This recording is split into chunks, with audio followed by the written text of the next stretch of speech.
Welcome to Ohio, the Buckeye State. Welcome to Cincinnati, which I've heard they call the Queen City, but we all know the real Queen City is in the South. Immediately coming off the bridge, I-71 exits stage right for Columbus, while I-75 is signed for Dayton. The Cincinnati skyline can be seen up close to your right. Through Cincinnati, it gets busy, but usually remains free-flowing outside of rush hour. Interstate 74 appears soon and is signed for Indianapolis. Even as we exit Cincinnati, the roadway remains busy as the I-75 corridor contains most of Cincinnati's northern development. At the northern interchange with I-275, we do have control cities this time around, Indianapolis and Columbus. This interchange is in Sharonville, the suburban town that I stayed in for my time in the Cincinnati area. The area between Dayton and Cincinnati is actually pretty developed, and I-75 has 8 lanes.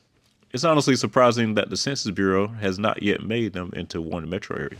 The 4th lane drops at I-675, which is an eastern loop around Dayton that is signed for Columbus. In central Dayton, we have a major interchange with US 35, and I-75 is noteworthy here for crossing the Miami River not 1, not 2, but a whopping 4 times. North of Dayton, we meet Interstate 70 in our second turbine interchange so far on I-75. Columbus and Indianapolis are here again as control cities, while I-75 is taking us to Toledo. Between Dayton and Toledo, you'll see lots of farms, forgettable scenery, and Lima. Many cities along this corridor in Ohio reveal the population decline of the Midwest as Americans started moving south in the late 20th century.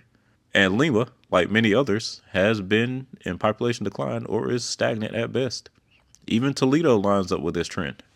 And speaking of Toledo, as we enter the area, we have Interstate 475, which is signed for Ann Arbor and the suburb of Maumee, while on I-75, we are headed directly into Toledo and Detroit.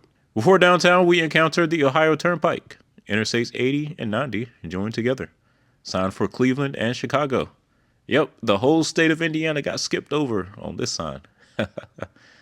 In downtown Toledo, I-75 has 6 lanes and does a little dive in and loop out around the city. Interstate 475 comes back home, and there's a loop I-280 that runs back south to the Turnpike.